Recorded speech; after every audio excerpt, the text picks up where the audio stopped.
नमस्कार जय जगन्नाथ जय महालक्ष्मी मु अंजलि अंजलि हांडीशाला को आपण मानक स्वागत करुच्ची। आज आसतु सुसुंडी शाग बंधाकोबी आउ मंजा खडरा करवा। तो से मु किछि सुसुंडी शाग आउ हैला मंजा आउ खंडे कोबी नहीं कि भल भाव शाग को सफा करदेवी कहीं ये शागर बहुत सारा नाड़ी थाए।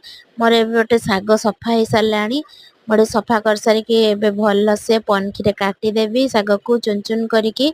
तो ये मु भल से चुन चुन करिकी शाग को काटिकी रखी सारे जाली रे। कोबी से छोट छोट पीस करके काटी नबा जति कोबी दरकार मुझे नेबी आउ अल्प टिके मंजा मंजा को भी छोट छोट करके काटिदेली भल भाव में। मोर कटाकुटी सरीगलाणी एबे ताको धोई धाई गरम करे देकी अल्प टिके लुण पकईकी सिझी दबा। तो एपटे मोर शाग सिझीते सिझीते मु अदा रसुण आ लंका को छेंची देते एपटे गोटा सुखिला लंका देकी छेंचा और कंचा लंका छेंचा रसुण को पकईकी शाग सिझी शाग को देकी भल भाव टिके नाड़ी देले। एबे चलंतु गरमा गरम शाग खड़ा और पखाड़ ता सहित लंका रसुण दला पाग टेस्ट पूरा पूरी जमी गला और शाग खड़ा भी बहुत टेस्ट थिला। मो झियो एठी खाइबा बेला केमती रोल काढुची।